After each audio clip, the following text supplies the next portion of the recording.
Kira sözleşmeleri. Konut idaresine veya kısaca ORT'ya hoş geldiniz.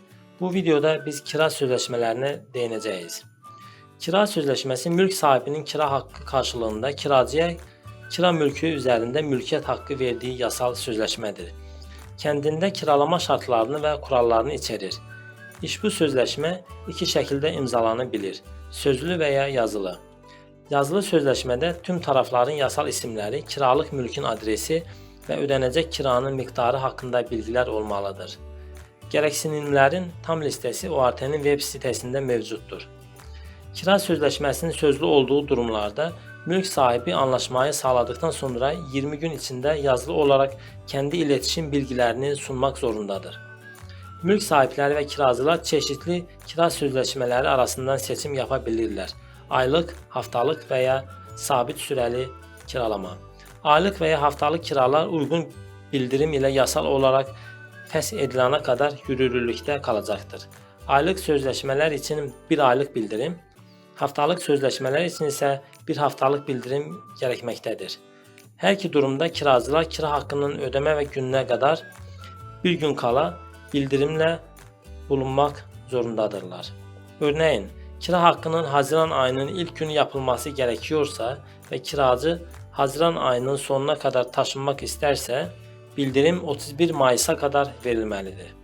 Son olarak sabit süreli kira, mülk sahibi ve kiracının kira için belirli bir süre için anlaşmaya vardığı zamandır. Bu sözleşmelerde belirli bir son tarih vardır. Her iki taraf bitiş tarihini önceden anlaştıkları için feshetme için bildirime gerek yoktur.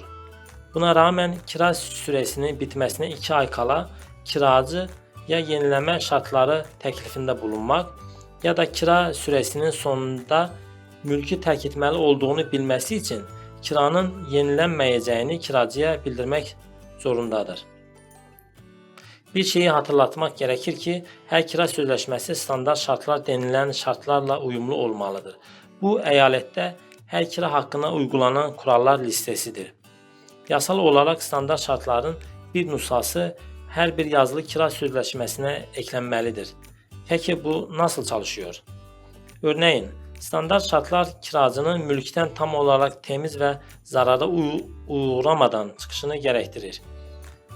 Kira sözleşmesi kiracıların mülkü terk etmeden önce halıları profesyonel bir şekilde temizlenmesini gerektirse de mülkten ayrılırken halılar tam olarak temizse kiracının onları temizlenmesine gerek kalmayacaktır. Standart şartlar her zaman kazanır. Mülk sahipleri ve kiracılar başarılı kira süresini sağlamaya yardım etmek için standart şartlarla tanışmalılar. Ayrıntılı bilgi için belirtilen sayfaya ziyaret ediniz. www.saskatchewan.ca/ort